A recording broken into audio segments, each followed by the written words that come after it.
Hi, everyone. My name is Jenna Reinen, and I am here from IBM Research. I work with the digital health and computational psychiatry groups. And we're going to talk, I'm going to give a quick intro about why we would want to study chronic pain in the context of technology and psychiatry. So today we have Carla Agurto, who also works in my group. We have Geha and Sara Berger, and we've all worked with chronic pain patients and chronic pain data, and we're going to talk a little bit about what that looks like. So the challenge of chronic pain, I'm not going to belabor a lot of these points because a lot of the speakers will talk about each of these. And so we know that chronic pain is defined as prolonged pain persisting past the healing stage. And chronic pain and acute pain do have overlapping features, but they are distinct. Chronic pain specifically is known to affect at least 20% of adults, and treatment is complicated and it's sometimes risky. In fact, that 20% may actually be an underestimate. And as some of you may be familiar with, some of the treatments, they range from things like surgery to including spinal cord stimulators or corrective surgery, even to use of opioids. So there is a substantial reason that we should be studying chronic pain. So why specifically is it psychiatric and why is it a problem? So we know that chronic pain is complicated. It is influenced by many factors, but it's often assessed using an overly simplistic approach. So here we have an example where we're trying to get people to quantify. We often ask people how they feel on a scale of 0 to 10, and we ask people to quantify what that is when in fact there's a lot of complicating factors involved in evaluating chronic pain. More and more, we are starting to think of chronic pain as adhering to a biopsychosocial model, showing that it is indeed complex, that it does involve not only the nociception, the biological features of chronic pain, but also many psychological and sociological factors as well. And findings do suggest that everything from mood to social support and expectations can impact how we evaluate pain. And so the thing is that evaluating all of these things in clinic is really complicated, and that's where digital health comes in. So this starts with using multimodal algorithms to collate a lot of these factors to better understand it, but it also allows us to collect data on a different time scale. So we can use, many of you are probably familiar with this, but we can use everything from smartphone applications to actigraphy, language and video sensors, and even neuroimaging to understand chronic pain. And digital health can give us this information on a much more nuanced time scale. Obviously, with any new tool used in a sensitive population, ethical considerations are critical, and we're going to talk about those today. So we will start today with Carla's talk. So Carla, I'm going to start yours right now.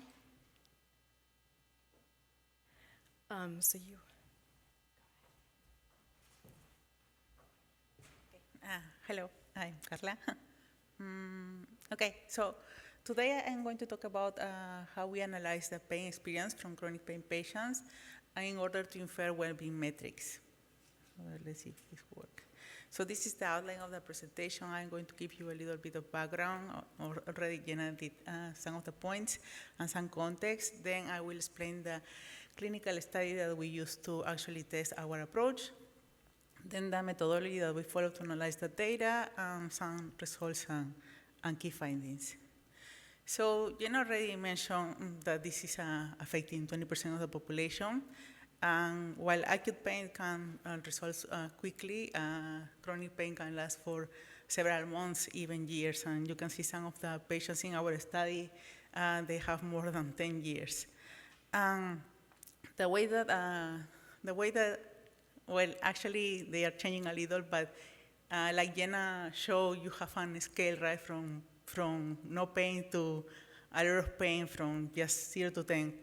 But we know, actually you will hear from the other speakers, that pain is a multidimensional experience.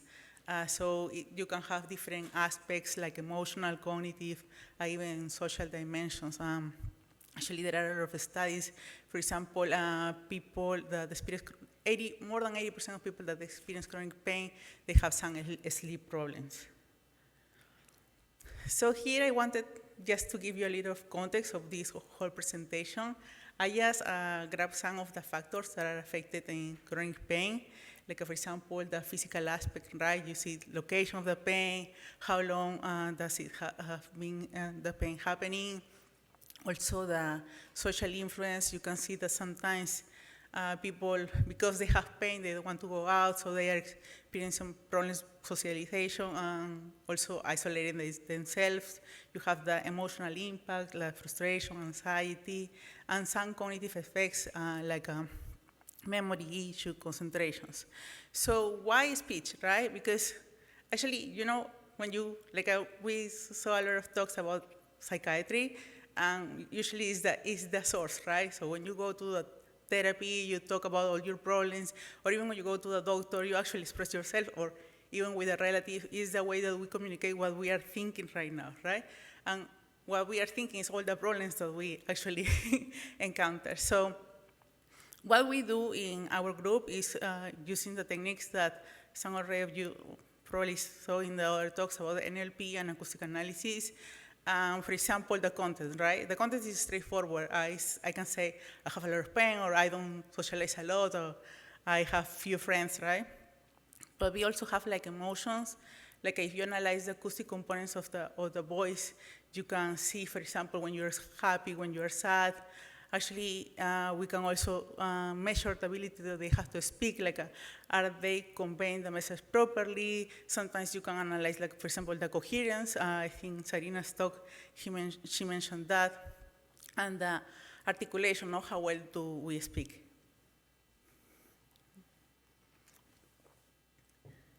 So in these two next slides, I will talk about the clinical study.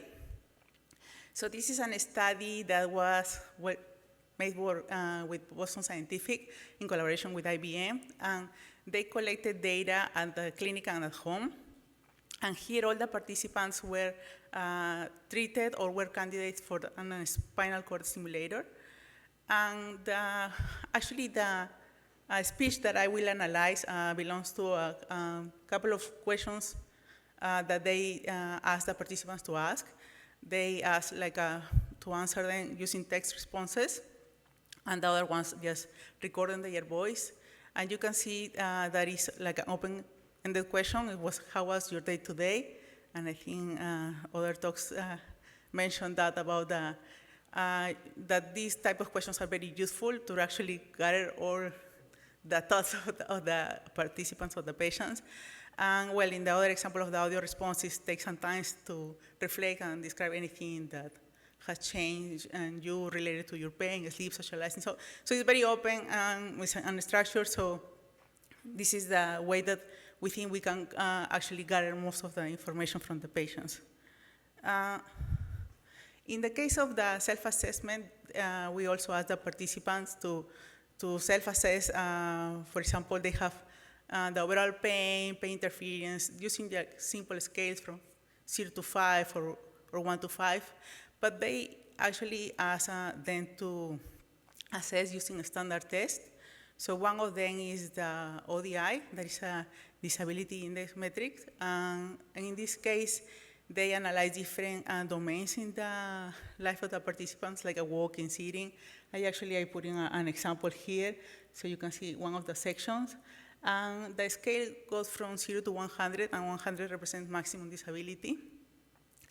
And in addition to that, this is very specific to pain, but the other one, that is the EQ-5D, this is more like the overall perception of the health of the individual, and in this scale we go from 0 to 100. Well, actually, one of the questions that is the health visual analog scale, and in this case, 100 represents best health. So this is the summary of all the samples and the participants that actually we collected. We gathered more than 30K text responses from the participants. Because we have to align them with clinical metrics, we end analyzing 10K of those. For the audio responses, we have less. We analyzed 258 responses. And if you can see in the table, the responses correspond to 166 participants. And we collected those for more than 3 years.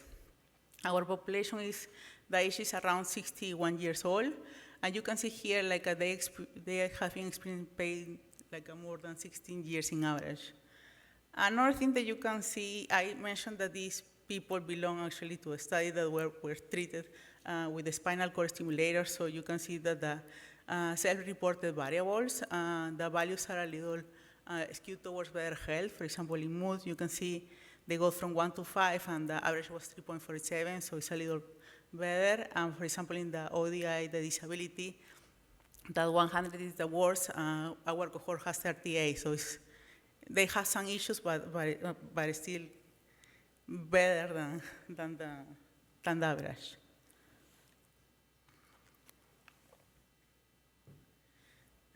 So I think in one of the talks they mentioned how feasible it is to collect this information, right? So we cannot ask the patient to do this self-assessment test every day, right? So in this study, we try to encourage them to actually self-report these variables daily, and they did it at home. But for the self-reported assessment, we try to ask them to do every 3 months, or sometimes we have like campaigns that we ask them to actually, most of the participants perform the test, and those were at home and at clinic. And for the case of the free speech task, we encourage them to do weekly, but some of them were performed during campaigns, and those were collected at home. Okay. So for the methodology, so in this case, we use semantic similarity. I don't know if you already heard about that term.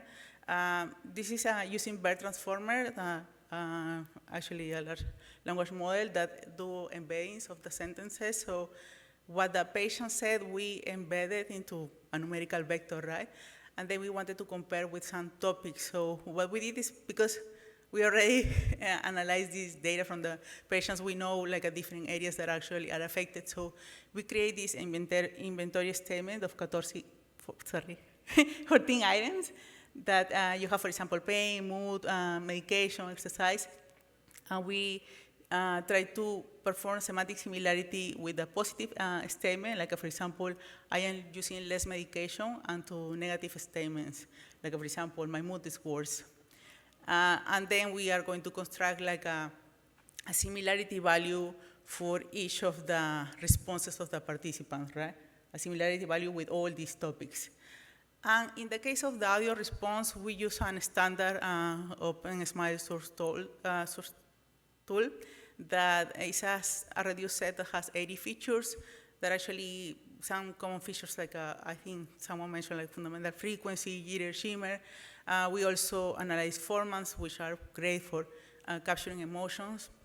And because we already have the audio, the recordings, we just transcribe them using Whisper OpenAI, and we analyze the text again using the methodology that I already explained.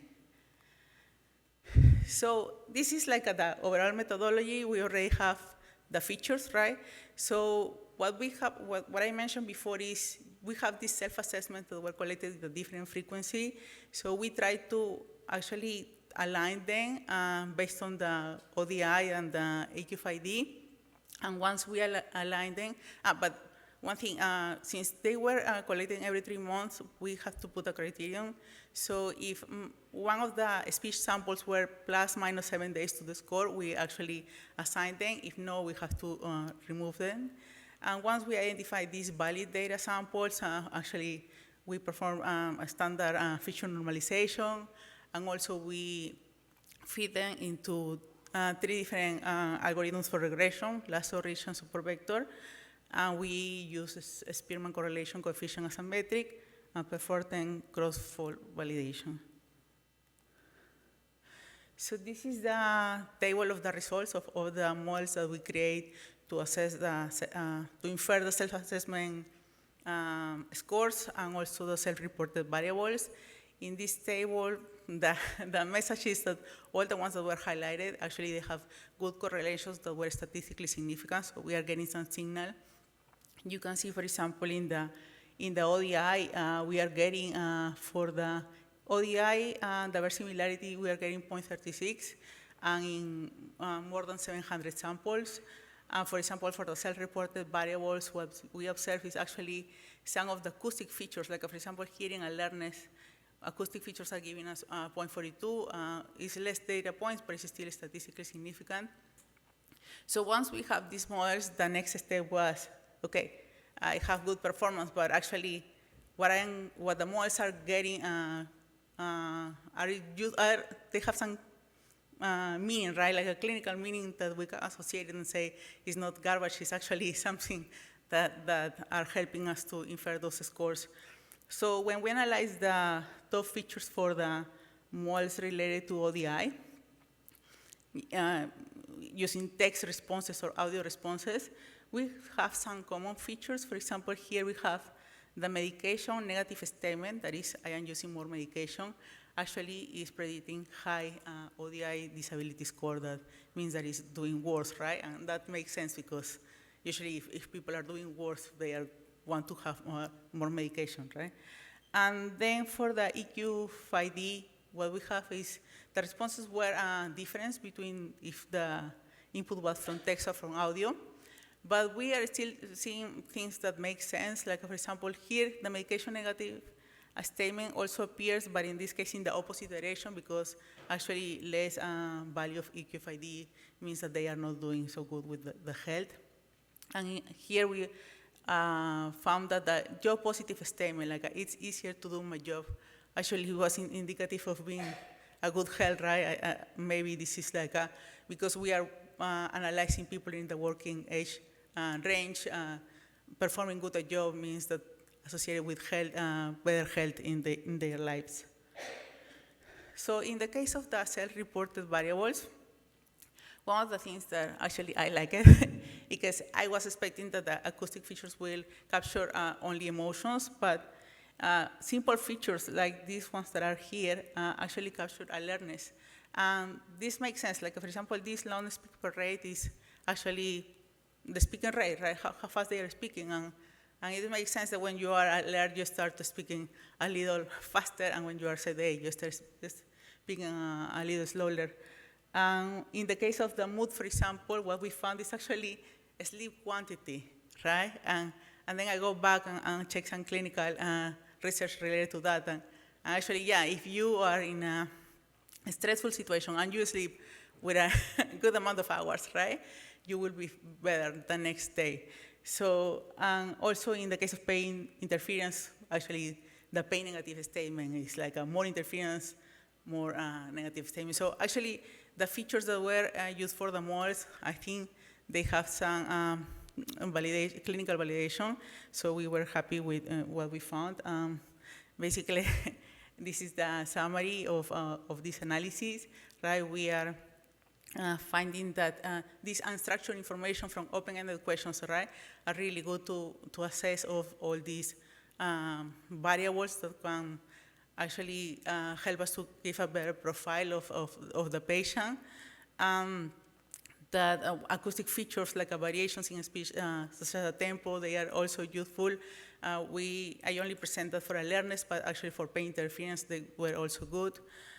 We think that these methods, right, if you combine, there was one presentation that talked about like the mobile data, like the GPS, the wearables, right, other sensors. If you combine it with this, I think we will have a pretty increase in accuracy. So just as a closing remark before Paul's talk, I wanted to say that actually this NLP and voice analysis can reveal the patient's state of mind, and this will help, I think, so to optimize the therapy treatments, right, this leading to better outcomes. Then that, like a mobile device, like everybody is using that, so I think this is very feasible to incorporate in, I hope, in the near future.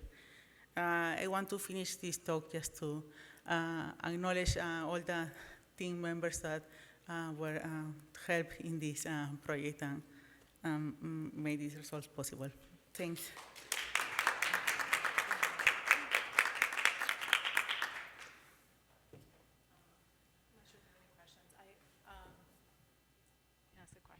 Oh, go ahead. Okay.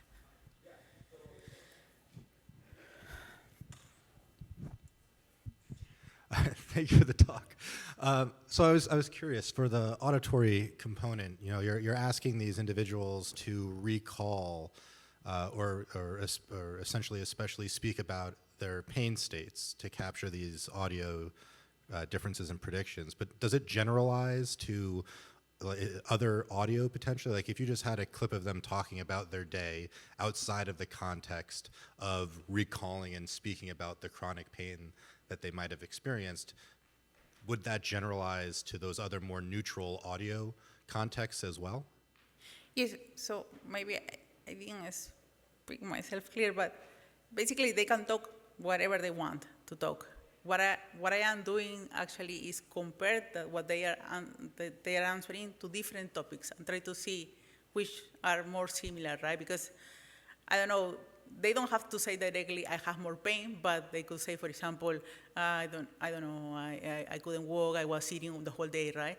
And probably because of the way that these LLMs are trained, you are going to find more similarity to I have a lot of pain, right? Because usually when people are talking about having a lot of pain, it has disability in many aspects, right? So they don't have to say directly, I don't know, I am anxious to just have a higher similarity score for representing that. This is the nice thing about using LLMs, because was trained with a lot of context, right? It's like a we're talking, right? So everything is connected. So I understand it then. When someone was, for the audio specifically, self-reporting or providing that statement, it was just whenever they wanted to. There wasn't like a cue that was like, hey, it's time to talk about this. I guess that's my question, because for anyone, as soon as you cue someone in to talk about it. So I'm just curious how you actually did that. So actually, this is some of the examples of the prompt. So yeah, we say, talk about your day, but we also say, you can talk about like activities, sleep, because sometimes people need like this is a topic that you can talk about, like an example, but it's not like we say, you have to talk about your pain. No, it's like this is an open question and you can talk whatever you want, and here are some examples. All right, thank you. I might ask just a quick question. I know these data a little because I worked with them with you. I saw the higher alertness was related to very specific acoustic properties. Did we? People were talking earlier today about louder voice and some of those features that you showed being related to other psychiatric conditions. Did we ever look to see if alertness was related to like better ODI or anything like that? We never did we? Not in this data. Okay. No. We'll have to take a look. It's kind of interesting. Yeah. Okay. Thank you, Carla. Okay. What if their medication change and they're on an opioid and they're sedated? Is that considered? Hang on, so we can get the recording. Yeah, along the same lines, if somebody is on a medication, pain medicine like an opioid, and the dose has gone up and they are sedated as a result of it, their pain's worse, their medicine's gone up, they're sedated, is that taken into account in the study?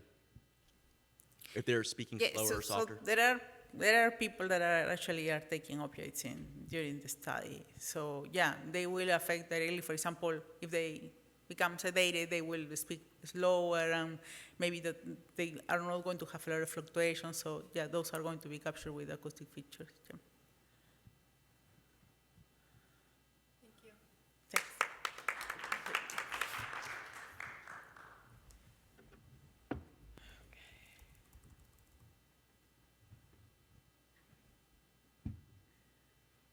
Okay. So next is Paul Geha. Did you say Jeha or Geha? Jeha. That is my Paul Jeha. Pardon. I'm sorry about that. No, you're good. Hello. So I'm Paul Geha. I'm a physician scientist at the University of Rochester. I'm actually a physiologist by training. I'm new to natural language processing, so that's a bit of a disclaimer, but I collaborate with IBM, and actually the work I'm going to present today was analyzed in collaboration with Guillermo Secchi and Kelly Norell at IBM, and Dr. Xiao Dao and Xianzhang Du at the University of Rochester.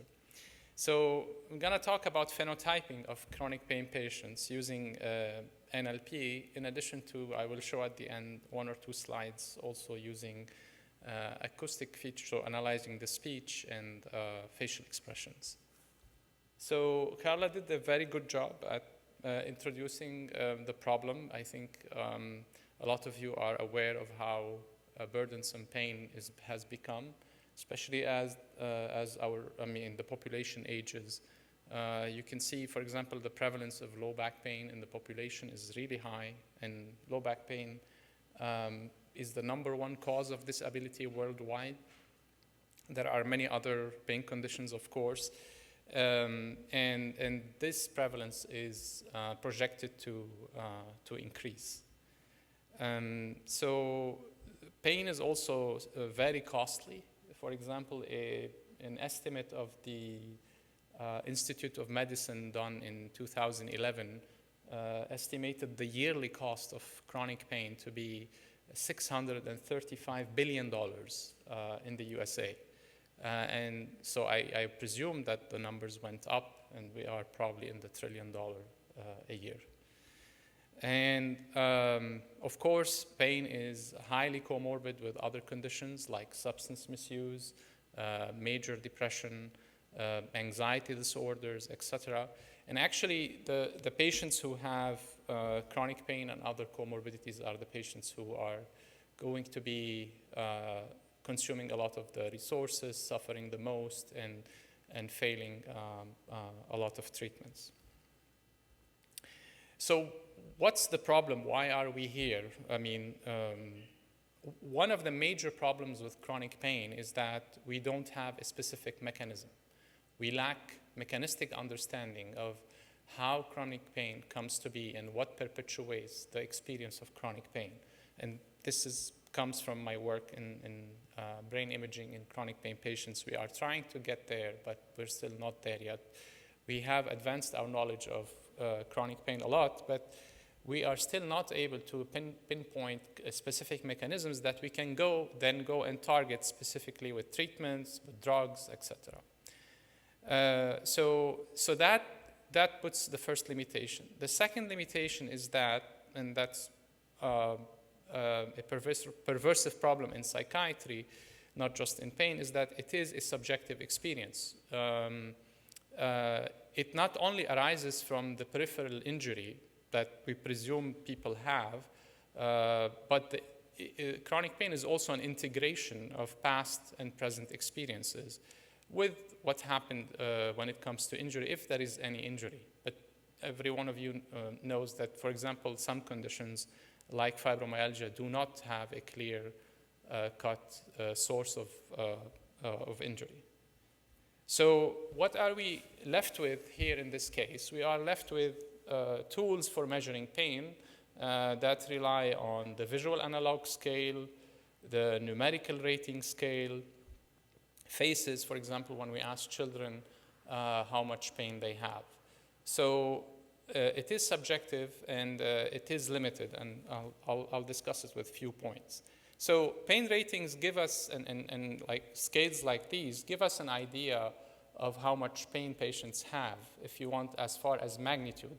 And luckily enough, they are reliable in the sense that if you repeat the same question with the patients over and over, you obtain usually similar numbers. So in that sense, there is a test-retest reliability in that sense. But pain ratings this way cannot tell us basically what's the difference between knee arthritis and back pain. So what if I say I have back pain and I say I have 4/10 pain, and then I have knee arthritis pain and I have 4/10? What's the difference? So that information is not conveyed by these ratings. The second problem is that when you do the ratings, those momentary ratings, when we do them in the clinics, they don't really integrate the overall patient's experience of what they are really going through at home, like their mood, their functionality, their quality of life, etc. And so ratings and questionnaires basically are limiting the space that we are able to probe, and are limiting the space that we are able to target with treatment and with medications. So instead, what we wanted to do is actually use the whole experience that the patients relate when it comes to chronic pain. So by doing interviews with the patients, and the interviews we set to do were done basically by a non-professional, in a sense that these are not people who are medically trained. These are people who have scientific background, but basically it's the research assistant in the lab. But we wanted to quantify the subjective experience of pain by studying the language that patients use to describe their life in general, not just their experience of pain, in addition to their own suffering. It is still very subjective, of course, but it's way richer and quantifiable. And of course, if it's quantifiable, we can test its reliability. In addition to that, we wanted to compare actually how chronic pain compares to other conditions that have negative affect, because we know that chronic pain is associated with depression and anxiety, so we wanted actually to compare directly pain patients to patients who have chronic negative affect like depression or anxiety. So, so this is our overall design, and today I'm actually going to present mostly how we designed the experiment and some data collection with few results because we're still collecting the data. So we wanted to study patients with chronic low back pain, patients with chronic low back pain and depression or anxiety at the moderate level. We are also studying comparing them to patients with unipolar major depressive disorders and pain-free healthy controls. So we will collect basically an interview. It's a recorded interview that we do over Zoom. And then we are going to, the plan is to use basically acoustic data, the text, and the facial data to build a model that will ultimately help us separate these groups, to be able to really come up with a digital marker that would tell us, separate these groups from each other. And so that's the basic approach, where we would train on some of the data and test our model, which is built up from all these features on the testing data, and then we could assess the performance of our model with the ROC curve. So how we did the data collection, this is a sample interview question that is actually inspired by a study that Sara did on patients with chronic low back pain. What we wanted to do is to have a generic part of the interview and a non-generic part related to depression and or pain. The generic part, because we were trying to elicit speech and an interview with patients that doesn't really mention the word pain, because that could be a big confounder, right? If you're comparing pain patients with subjects who do not have pain. And also we could ask them about the pain experience. So we start by asking them questions like, tell me a bit about yourself, tell me about a recent dream, very, very open-ended, and we encourage the interviewer to actually open up the conversation as much as possible and let the patient talk as much as possible. What foods do you like to eat? And then we move on to questions related to their pain. And the interview is done over Zoom so that we can obtain 2 voice channels to be able to analyze the data.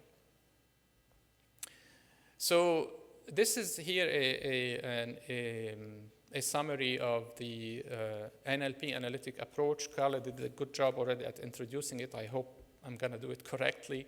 So we have the interview. We use the Whisper large language model to transcribe the interview from the audio to text, to be able to work with the text. And then we start, and then after that, we break the text into sentences, and we study the text of the patient sentence by sentence. So the features that we are looking at are, for example, metaphoric content of the text. So how much metaphors do patients use? We use anchor sentences derived from validated questionnaires, like the most famous one is the McGill Pain Questionnaire, which was itself based on a language study. And so we would we want to calculate semantic distance to these anchor sentences in the McGill Pain Questionnaire. And then we can come up with hypotheses. The simplest one would be I am in pain, I'm not in pain, and use natural language, so NLI to measure entailment to basically see if the sentences from the text really support our hypothesis or actually negate it. And also we are starting to explore perplexity of speech, which is new, which measures more of how predictable is the speech that is used by the patients.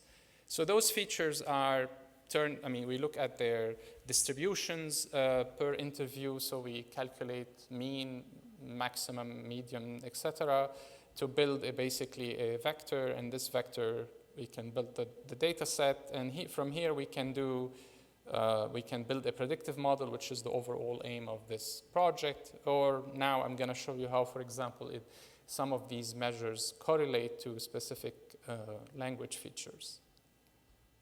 So this is a subset of our data that we have collected so far. We have studied patients with chronic low back pain of more than 1 year, defined as pain below the T12 vertebra, and patients had mostly musculoskeletal pain, so it's midline, if you want, pain that doesn't radiate.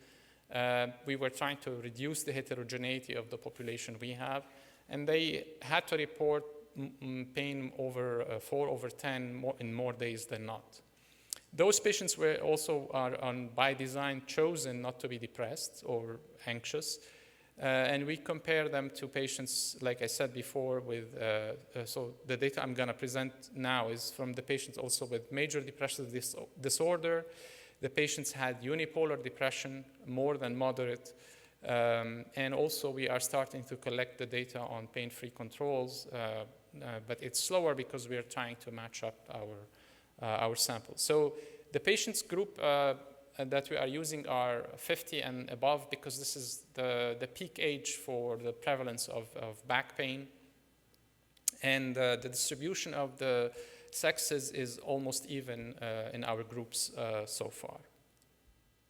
So the first result I'm going to show is our preliminary study of the semantic distance. I tried to illustrate it here basically graphically. So simply what it means is that you can take an anchor sentence that you are interested in from a validated pain questionnaire, simply again like I am in pain, and calculate its distance to the utterance of the patient, my back hurts when I walk.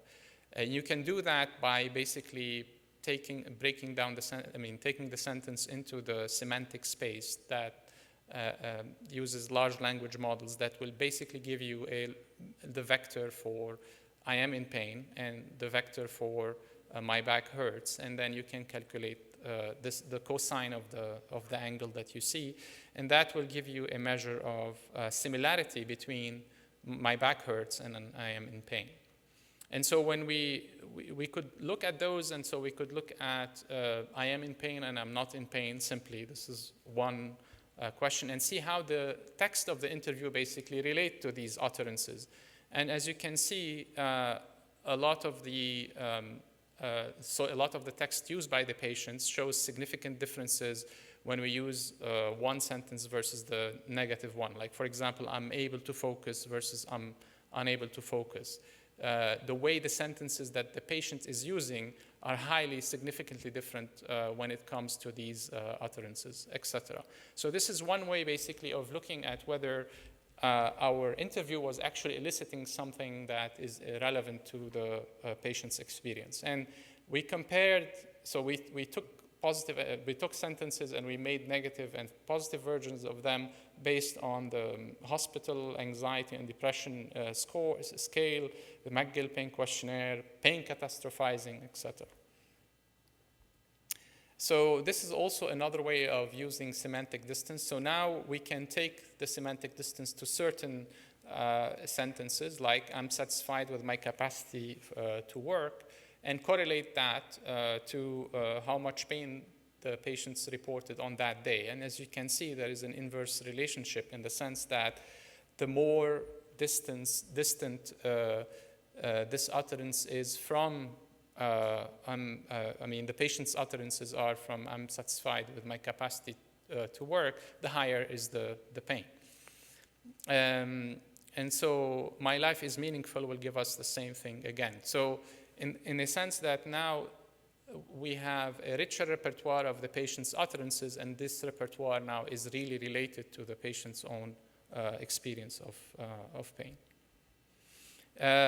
Of course, because we can collect a lot of these sentences, you end up with a multi-dimensional data set that you can start reducing and looking at how, illustrating it in 3D, and you can see this is one way of looking at the data that you can see in these 3 dimensions after multi-dimensional scaling, we are starting to see a separation, let's say, between the red group and the blue group, so the back pain and the depressed patients. So this is ultimately what we are aiming to be able to classify and separate these patients based on the interview. And you can look at individual differences in the relationship, again, of the patient's utterances to quality of life, in this case, disability. And you can see that the groups are quite different. I'm not putting p-values here because they're not meaningful, because we are still collecting data, but those are all significantly different when you look at them. And for example, I'm satisfied, simply a question like I'm satisfied with myself, the semantic similarity of the patients are less to that sentence compared to pain-free controls, as you would expect. Another result I mentioned we are looking into is looking at metaphors. Metaphors are often used by patients. For example, patients with chronic pain say, my pain is like a barbed wire wrapped around my feet. It feels like somebody is driving a knife into my bone, etc. So this is how patients experience their own pain, and this is something doctors listen to, but they don't know, they can't use, right, directly in quantifying the patient's experience. So now we can do that from the metaphoric analysis by counting simply the metaphors that patients use, and again, we end up with multidimensional data that we can split and look at, and we are starting to see separation between groups, as you can see here in this 3-dimensional space. And if we look simply at the mean number of metaphoric words per sentence, you can see that the patients use more metaphors than the controls in green. And so this is something that we started to explore. I'm not going to go a lot into the details, but basically, perplexity measures the probability of a certain word being predicted by what the patient said or the subject said just before uttering that word. We don't know exactly what it means yet and how to interpret it, but we're starting to explore it, and we can start seeing differences again between groups, like the 3 groups that we are talking about. They might be actually different on perplexity. So it will reflect ultimately the context in which the patients are, the subjects are talking. And like I said in the beginning, those are my 2 last slides. We are also doing face detection, so analyzing facial expression because it's a videotaped interview. And we are also doing speech detection and processing it. And then what we do basically, we pre-process the data. We get, let's say, the faces, or we get the speech chunks. We use large models and convolutional neural networks to predict and to classify these facial expressions under emotions. Like, for example, the facial expressions will turn into scores of angry emotions, disgust, fear, etc. And then we ultimately project them to the 3-dimensional psychological space of valence, dominance, and arousal, which is often used to represent emotions. The same thing for speech chunks. We want to basically get the emotions out of the speech or get the arousal out of the speech, and so we are doing that. And so this is a preliminary finding. So it doesn't look like the facial expression is separating groups. So on the left here, you can see how the distribution is between patients and control. The controls are again in green, and the patients are blue and red. I don't see any clear separation in here, but in the speech analysis, it looks like we still don't have a lot of pain-free controls, but it looks like when it comes to valence, so higher number basically means more positive emotions. So you can see the green dots are on the higher side than the red and blue, and the patients are on the more negative valence side. This is from just acoustics. So in conclusion, NLP and acoustic features and maybe facial features extracted from subjective interviews of pain patients offer a richer, multidimensional, and quantitative measure of chronic pain. It is still subjective. We're not saying we're coming up with an objective measure, but it's still very subjective, but richer. And so this approach will allow us to develop ultimately predictive models to classify patients, to follow them in response to treatment, to see how they do, etc. So at the end, I would like to acknowledge, like I said, this was in collaboration with Guillermo Secchi and Raquel Norel at IBM, and all my other collaborators, and my funding source, which is NIAMS. Thank you.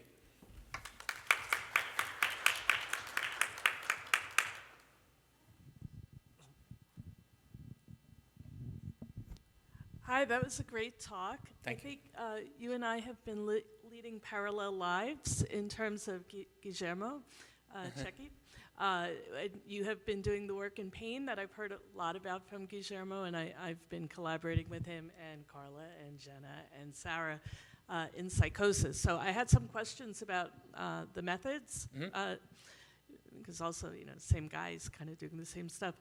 What did you do for metaphors? Because we've been grappling with how to analyze metaphors. I don't know if you have any of that detail available. We used the VU Amsterdam corpus, and then I had a postdoc, she left for industry, so it stalled a little bit.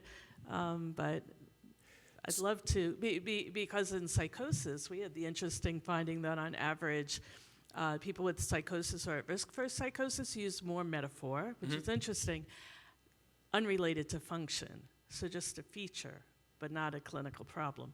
But anyway, or if you don't know the details, if you're like a clinician like me, that's fine, but I'm just curious what you could tell me about metaphor. Yeah, I mean, are you asking about which model or which tool we are using? Yeah, what were your methods for metaphor? So we're using the frame BERT. So I mentioned it here quickly, sorry. I'm sorry, I may have... it was early. Here, yeah, the frame BERT. So it's frame by frame, and it counts basically how many metaphoric words you have in the text. It's mostly a quantity. So it's it doesn't. Yeah, it doesn't say anything about the content itself of the metaphor. So it's how much subjects are using metaphors. Okay. Yeah. So I see that bird. Okay, thank you. That was great. Thanks.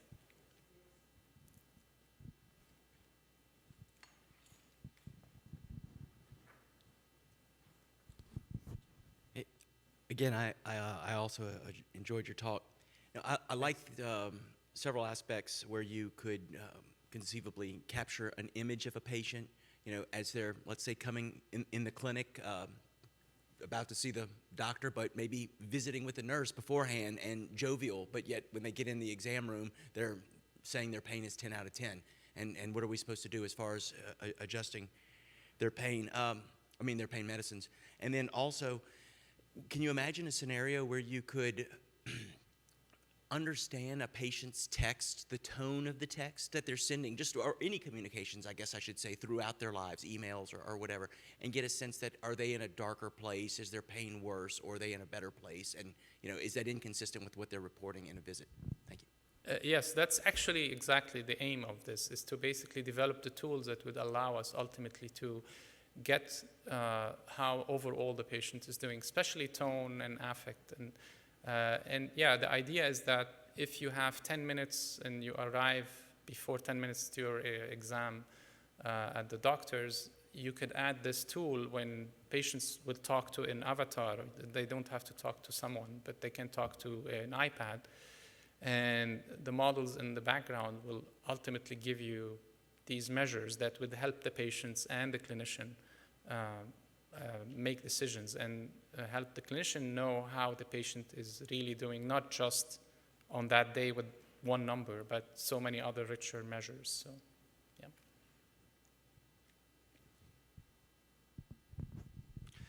I was wondering if you could speak a little bit more on how you're doing the facial expression analysis.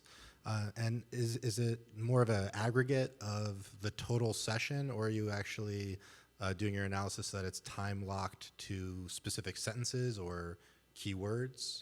No, it's not time locked to the text yet. We haven't done that yet. We are just binning the interview, and we are using these models that exist out there to basically predict what does the facial expression within this bin of time means as far as emotions are concerned. So we haven't done anything time locked, and we haven't looked yet at the generic and non-generic part of the interview, so we haven't done that yet. Yeah, but that's a very good question, and we're hoping as we collect more data that's what we are going to do, to see if we can find something that actually relate to the semantics, not just facial expression by itself.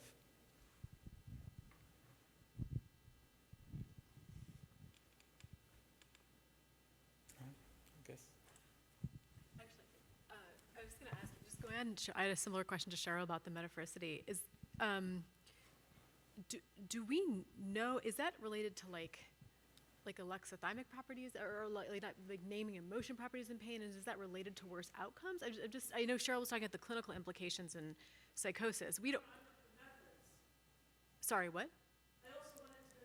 You did, but you were saying in terms of the metaphoricity, right? You were saying in psychosis is a property but not a clinical predictor. Well, from the initial analysis that so far. Okay. But the reason I asked about methods, Jenna, was we got kind of stuck with the analysis of metaphors. But it's a really interesting property given that we see it in these two populations, and that it is prominent, and you do see it elsewhere too. So I was just curious if there were any known in pain, if it is associated with any, if we know if it's associated with an outcome, or it's still experimental. It's still experimental. I mean, to my knowledge, where I got these actually sentences from are people who were doing some qualitative assessment of metaphors, but no one has studied it in a quantitative way. And I think probably this would be one of the first few studies. I don't know if Sara did some metaphors. Okay. Yeah. Oh, you did it too, Sara? Just to be literary, Susan Sontag wrote illness as metaphor, right? So it could be that in people who are suffering, they use metaphor for a whole variety of reasons. And so, I mean, I'll send a text to Guillermo, but we should, or maybe Sara, this is what you've taken on, but we should do it the same way across diagnoses. Yeah, I mean, patients are very at loss sometimes to convey how they feel. I see patients with pain. I am a psychiatrist, but I see patients in pain in my clinic, and they most of the time have to compare or use metaphors to convey how they're feeling, because the qualities that they describe the pain and are not enough. They need to show more, like to put clinicians how they're suffering basically. So that's extremely commonly used by pain patients in my experience. So I'm not surprised that we see more metaphors in these patients, but we haven't really been able to measure it before. So thank you. Yeah, thanks.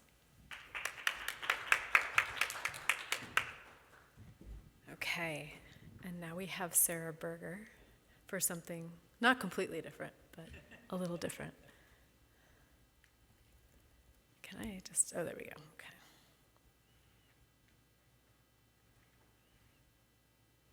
Okay, Sara.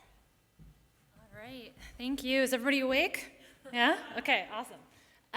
So I'm Sara. I am a neuroscientist and tech ethicist by training. I'm going to be talking today about some of the ethical and socio-technical considerations for all the stuff we've been talking about.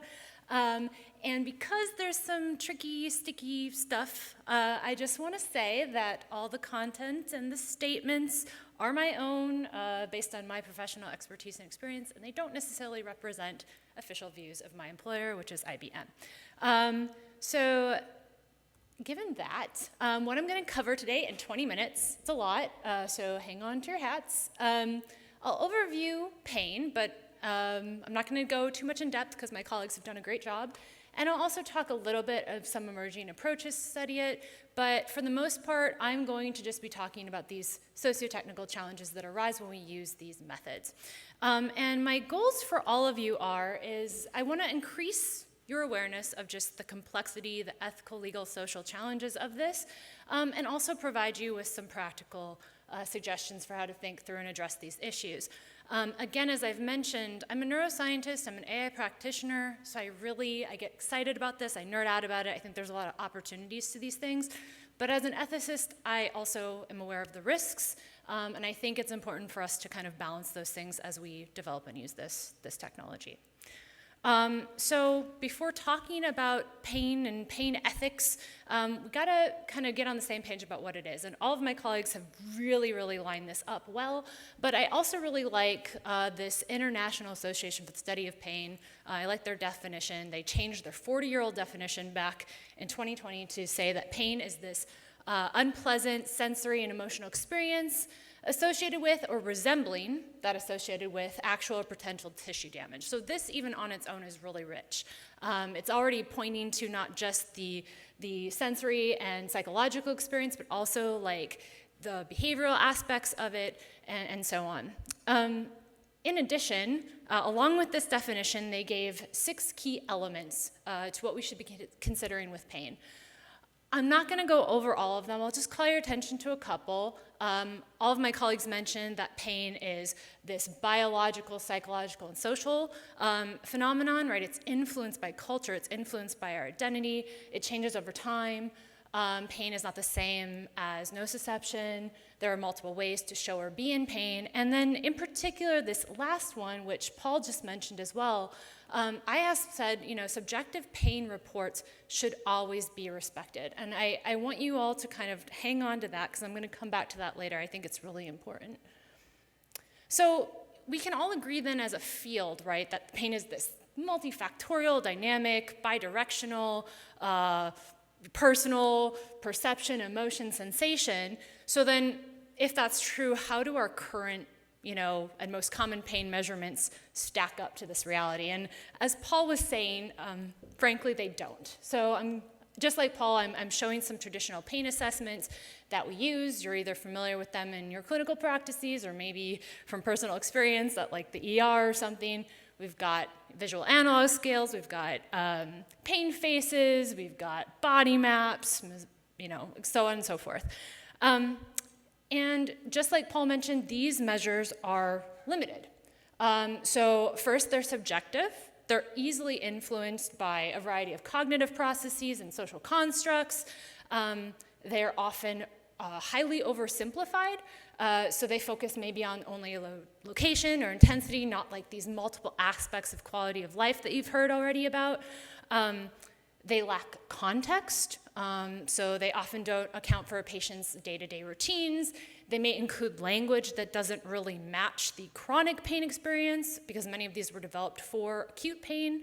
And honestly, they're just simply outdated. So we're still using these linear scales even though there's, 50 years of evidence to show that pain is not a linear phenomenon, and there's not input-output. So, are we surprised that these measures don't, add up? So while I'm kind of critiquing these, I do want to say that it's not that I think that we shouldn't use them, right? I want to be really clear that these are so important. They're part of the subjective pain experience and self-report. They're operating as the gold standard right now. In some cases, even insurance companies are using them for claims. So like, I'm not saying that we should just get rid of them.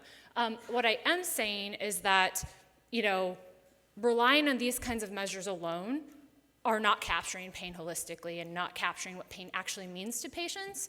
And for something like that, we need additional tools and a mixture of methods. And so really, we have this opportunity to do just that by combining different methods, technologies, in a more nuanced way, in a more multimodal way, to kind of start capturing pain's effect on mental health, on sleep, movement, sociability, and then correlating this with some of these sensation and perception metrics that we already have.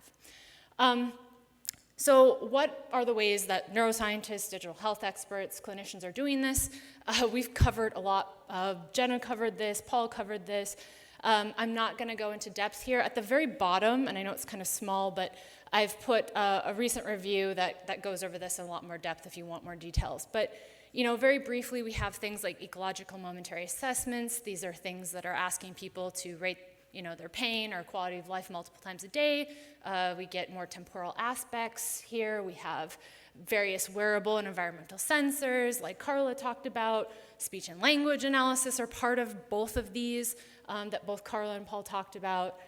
We also have some non-static visual reports. These are kind of interesting. These are basically upgrades to those body maps we talked about. So you might actually see things like having patients take a whole bunch of different drawings and then put them together and then animate them in real time so they can get more creative with this.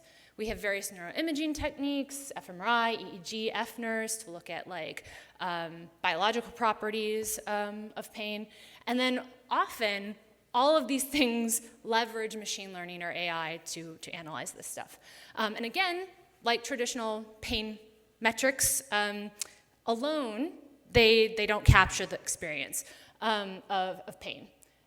Rather, the magic really happens when you start combining these things together, right? So when you start looking at ecological momentary assessments, correlating them with wearable data, with in-clinic questionnaires, text, speech, and so on. And then you can start seeing really like these multimodal properties appear. You can start using them for things like calculating discrepancy between what happens at home versus what's said in the clinic, between like quantifying and predicting treatment response, classifying different patients based on this breadth of symptoms, and so on.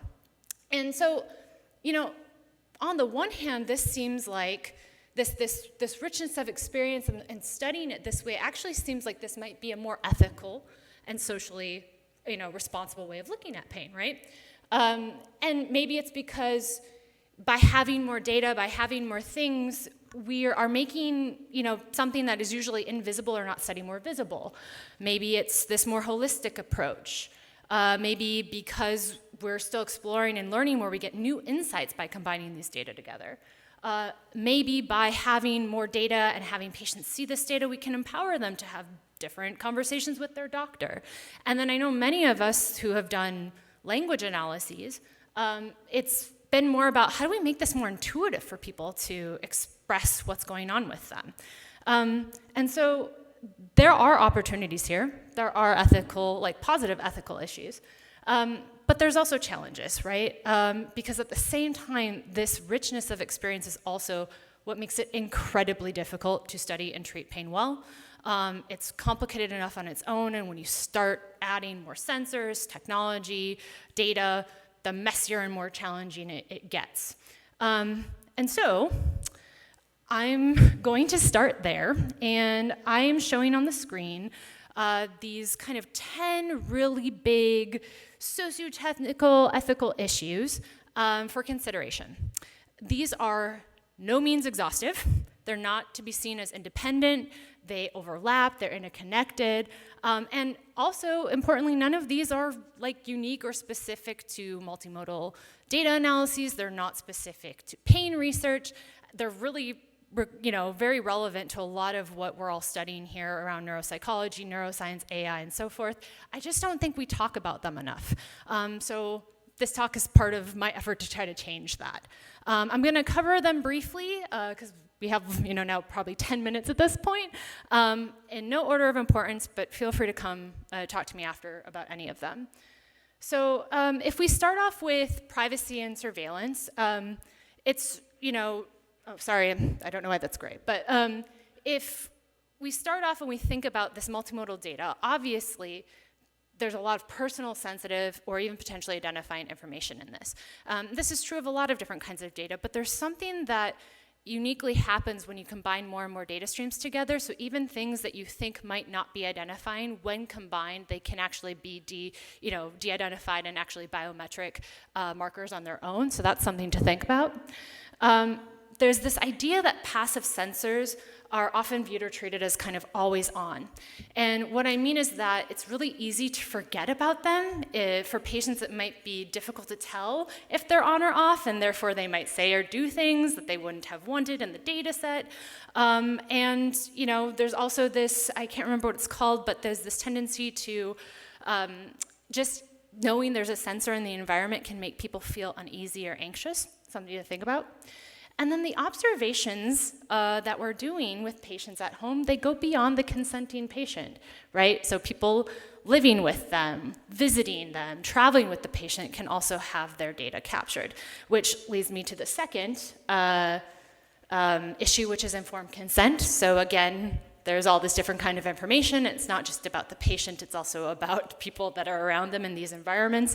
One example is, I think, for Boston Scientific, when we had under the mattress sensors, we would have heart rates from dogs, we'd have heart rates from partners, and so we get a lot of information about people and their lives here. The second is, this data becomes really complicated, not only to collect, but also the findings are really hard to interpret sometimes. I mean, Paul was doing a really good example of we're still learning about this. And you can have multiple different kinds of uses for these things. That's really difficult to explain on a consent form and make sure people actually understand what's going on. And then once combined, these insights from the merged data are really hard to disentangle. So we start creating these really interesting multi-factorial factors or clusters of patients, and then we almost treat them as dependent variables on their own as well. And that makes it really hard for somebody who wants to withdraw their data from the study to do. It makes it hard for people to enable things like the right to forget because it's already gone kind of too far. We also have really pertinent issues around burden and labor. I think any of us on this stage can attest to collecting this data requires a ton of work, not just for patients, but for us.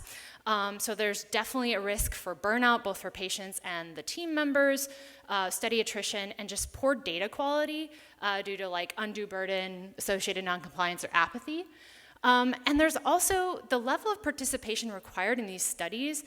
It makes exceed traditional research paradigms, right? So this isn't just an hour or two at the clinic, once or twice a year. This is multiple hours a week, multiple times a day sometimes, and it might be difficult to kind of strike this balance between recognized and respected labor and getting paid for that versus undue inducement or influence. Likewise, translation to practice is really tough. I don't know how many of you know natural language processing or EEG or all of these things. These are new methods, so there's going to be a lot of upfront educational, sometimes financial, often infrastructural costs, regulatory hurdles as well when embedding these capabilities. We also have to be really careful because it's really easy with AI to kind of get lost in, oh wow, look at all this data-driven outcomes, I can't wait to use them. We have to make sure we are not over-relying on the technology, especially at the expense of our own professional or clinical judgment. And then the last thing I'll say is that as you start collecting more and more data and there's more different ways of interpreting these things, we have to be mindful that this might change either the scientist and participant relationship or the clinician and patient relationship, right? In terms of therapeutic alignment. And also, we're starting to see evidence of increases in therapeutic misconception the more and more data streams and things you have collected. This is especially true with the rise of LLM-based chatbots to collect some of this data. We also have issues of access and accessibility, and by these I mean to involve all sorts of access. So if we start with material, I think despite popular opinion, not everyone has a smartphone, not everyone owns a personal computer or has the internet. I think the last time I checked, there was somewhere around like 21 million people don't have access to broadband in the US. And so if you're asking people to fill out forms, upload sensor data to the cloud, this matters a lot. We also have economic access, so not everyone has the same ability to take time off work, to find childcare, to be able to afford gas for driving, parking fees, public transportation costs, and so on.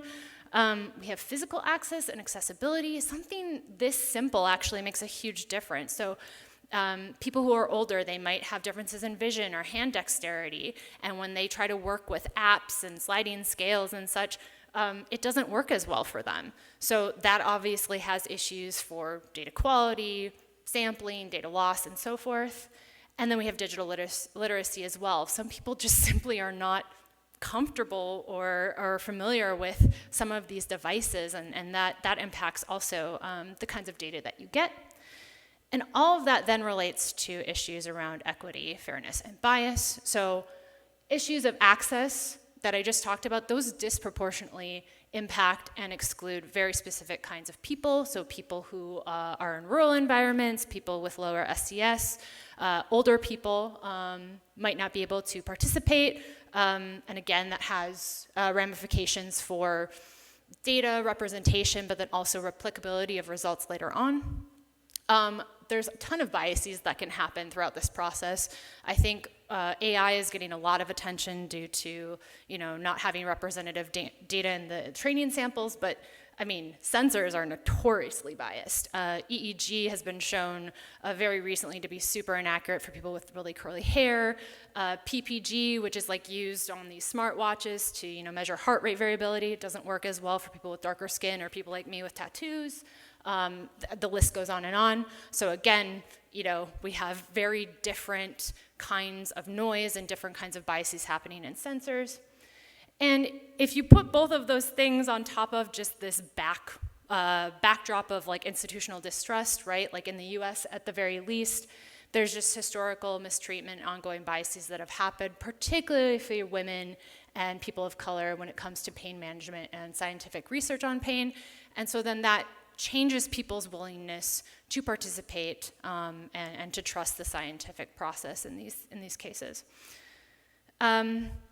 We also have issues of dual or multi-use. So as I mentioned during the privacy and informed consent discussion, data streams have different capabilities or uses on their own than when they're combined. And the more we start learning about these relationships with different data streams, the more something as simple as like heart rate variability can function as a proxy of something that we didn't necessarily know it could before, right? And so then what happens is these exploratory analyses start revealing insights outside those that we originally intended for the study. So what happens if we're trying to study, let's say, personality in pain, and we notice that personality is different between men and women? Do we report that or not? It's not what the patients consented to or understood their study to be, but it's a scientific finding that could help other people. What do we do there? And this is really important not just for us in our own research, but also when we start sharing data and sharing models, because then it's the rest of the community that has to make these decisions, and we don't really have much say or control in them. And that means that the technology, the insights, the models, the data that we develop for one purpose might be used for a different purpose.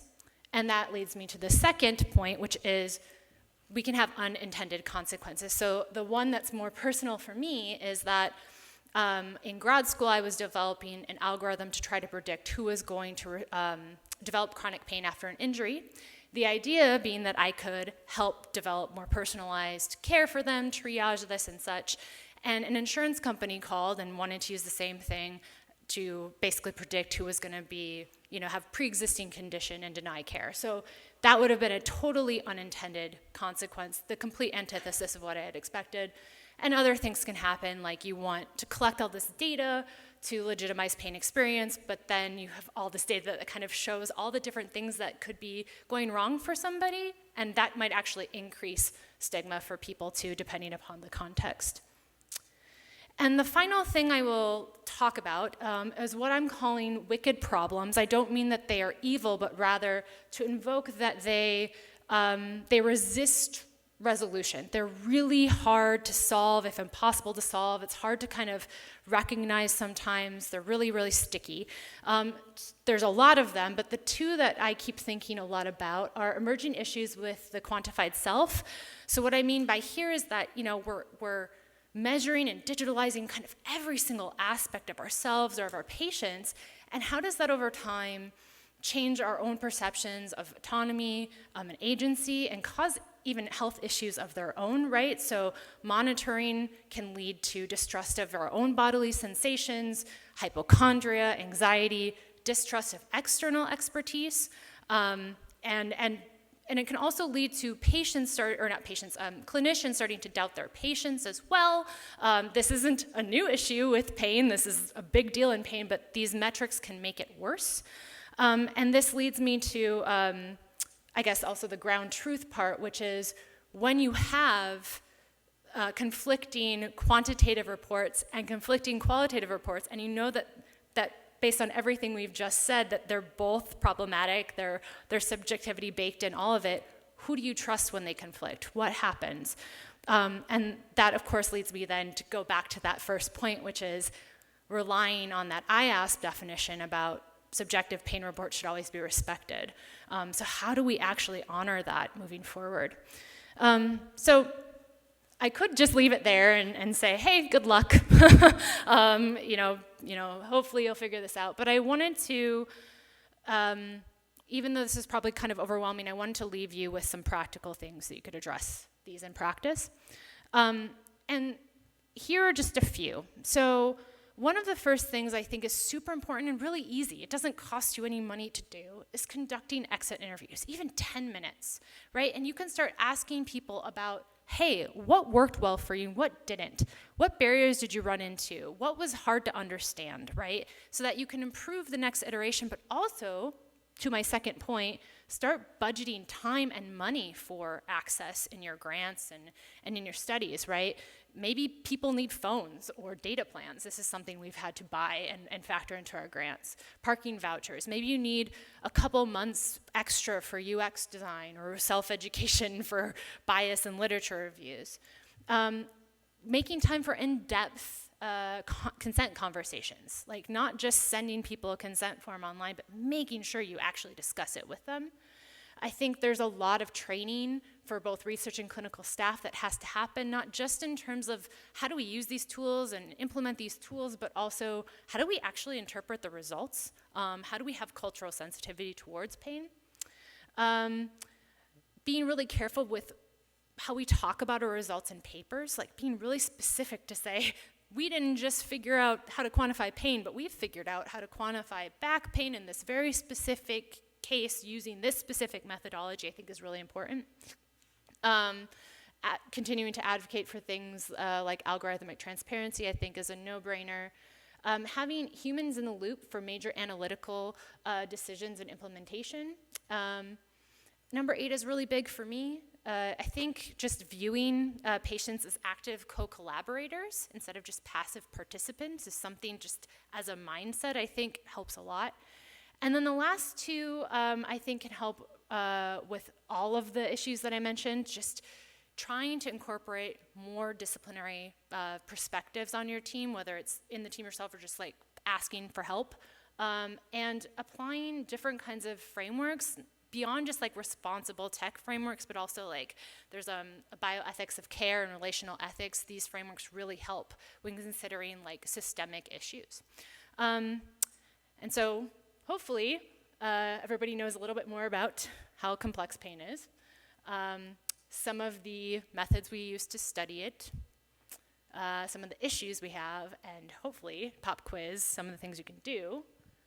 And again, I'll answer any questions that you have. I also posted, feel free to take a picture of this, some reflective questions you can kind of take with you if you want, to get you to continue thinking about this after this talk. But yeah, I welcome any questions or comments, discussion about this.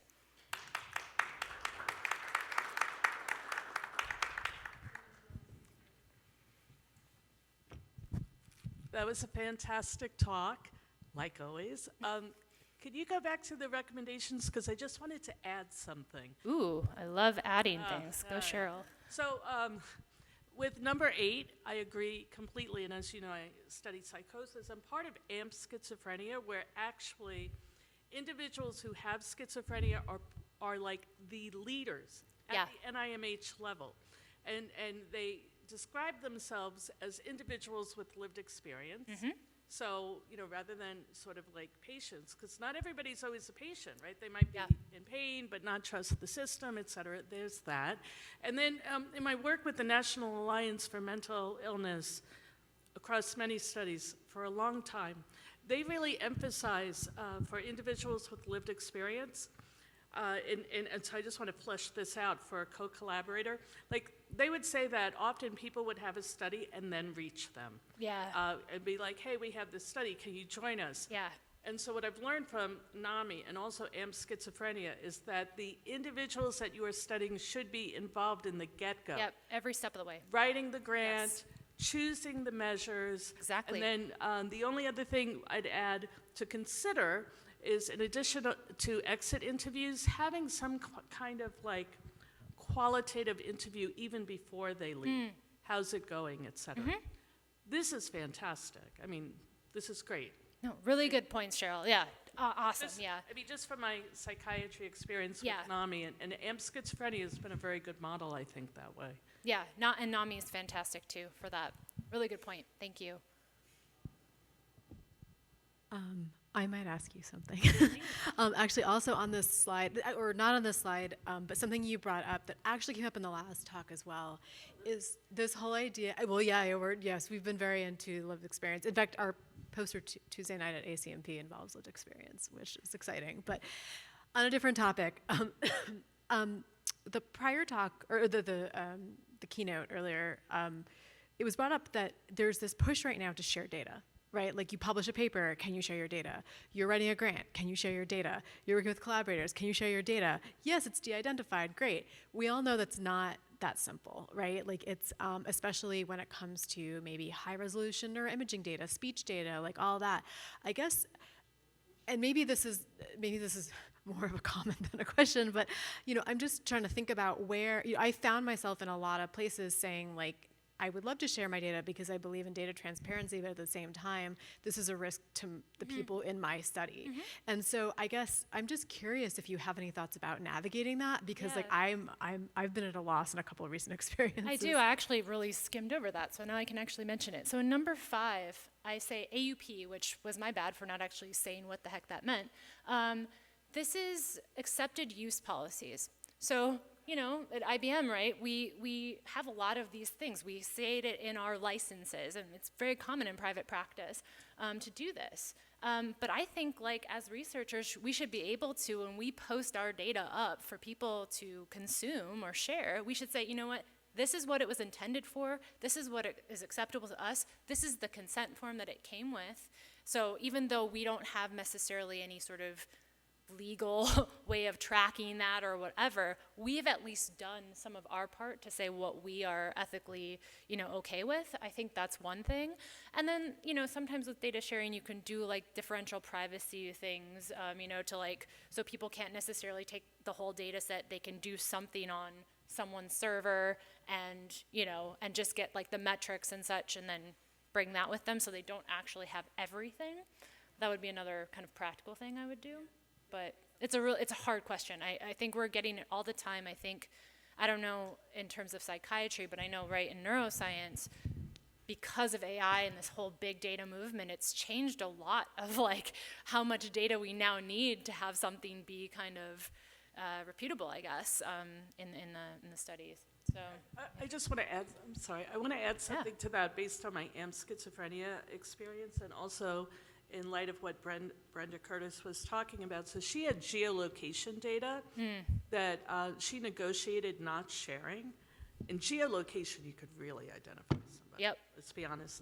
But for AM schizophrenia, in order for us to collect that data, we had to agree that it would go to the National Data Archive. So I just want to say that in that consideration of who uses the data, if you have federal funding, you're sending that data to an archive, and you no longer make decisions about how it's used. Yep. So, at the sort of institute level, I don't know how that plays out.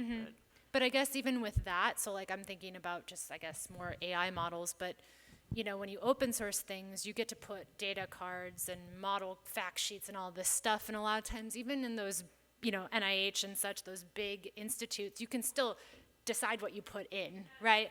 So like even there you can say, hey, here's our acceptable use policy. Whether or not somebody follows it, you have no control over, but you can, still put this up. Exactly. I know, but hopefully, at least however many people are in this room know that now. So yeah.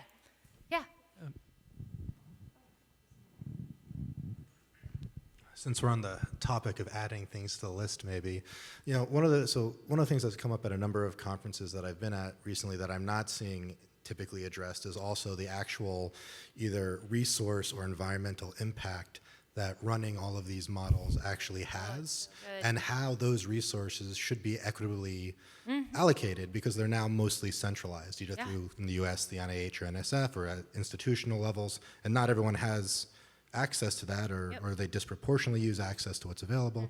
And I'm curious, I mean, you're at IBM, maybe, even though you don't speak for IBM, like how that type of issue is being thought of or addressed. Yeah, I can't speak on behalf of IBM for this. I do know, based on my own deep diving into this, like when we use, for example, ChatGPT, every 10 prompts is equivalent to basically one of these water bottles.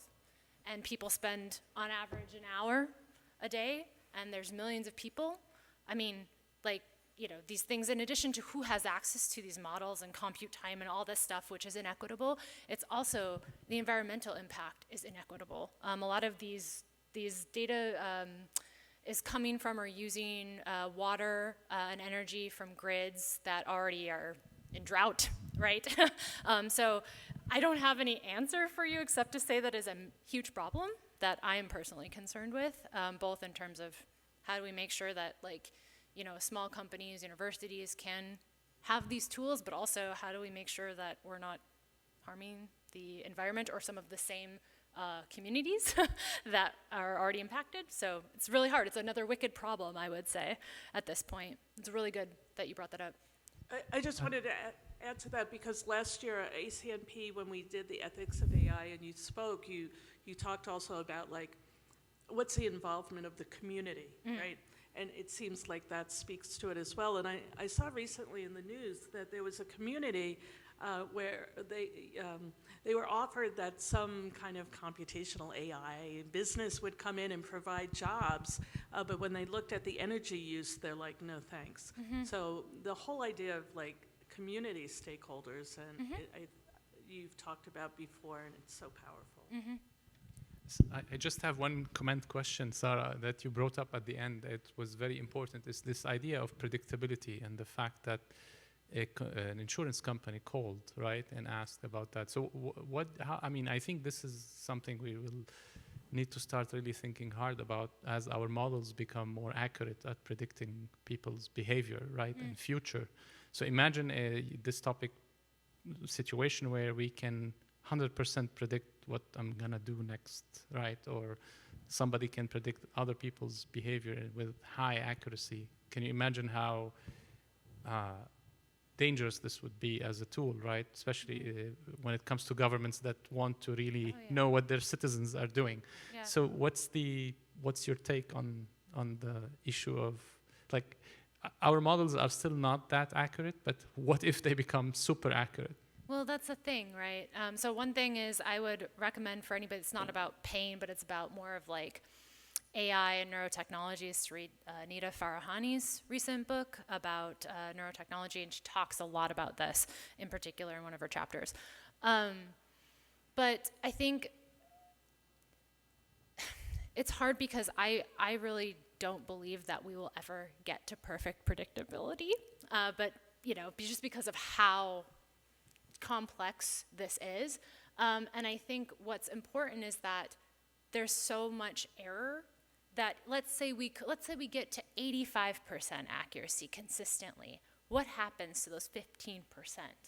Right? Like what happens to, okay, but no matter what, everything I show says that you are definitely not in pain. You cannot get that workman's compensation. So for me, I'm really worried about those edge cases and the errors and the noise that happens. And I will say that as much as that really bothered me when that happened in grad school, that actually was what got me into ethics. So in some ways, I'm kind of really fortunate. Like I was so mad, I almost quit grad school because I was like, I wasn't taught this in my IRB class, like what the heck? And then I found bioethics and it changed the course of my research, but there's no, it is scary. And it's scary because even if, like that's assuming it works. That's assuming that we actually can get 100%. But for the most part, we won't actually, like, people will still make decisions on behalf of people even when we don't have that 100%, 85%, and so on and so forth. Yeah, sorry. So I know we're at time, but this is a really interesting discussion, and I guess, so I come from the aggression and pathological aggression side of the field. Oh, yeah. And this has come up a great deal because one of the things that has a very nefariously low bar for use is this type of information in law and in judicial decision making. Yes. Where we already see people taking fMRI data and either as a defense or as a prosecutor saying, yeah, we already know you're a violent person because of that and using it. And so I think my concern isn't whether we ever get good enough at those predictions, because we don't need to be very good. Exactly. But is how we can, to non-specialists, get the information out there about why maybe we shouldn't be doing that. And it's like you said, there are many books on this topic, but it's one that I see popping up far more frequently, especially in the last year or two. It is for pain. I get probably twice, 3 times a year things like asking me about this, about, hey, will you like testify for this, for like workman's compensation? I'm like, we're not there yet. So again, even when nothing is working, we're still exploratory, people will still use this as evidence. And I mean, even to your case, I mean, that's also tied to like, as I'm sure you know, like historical things related to race and such, right? So it's all connected at the end of the day. Really good point. I just want to add, not just legally. So, the AI predictor grant that we have, I got contacted by a journalist, and it was like very nice. And then towards the end, he said, "So how is this different from Minority Report?" And I was like, "Wait, what?" and like, he's like, "What are the ethical considerations? I mean, you'll be able to predict whether people will, get worse or drop out." He's like, so so the perception, I think, matters almost as much as whether we can accurately predict. Exactly, which goes something I didn't mention here, but it's like anti-hype, combating hype and such. So I know we're over time, but yeah. Thank you, everybody. We really appreciate it. Thanks so much.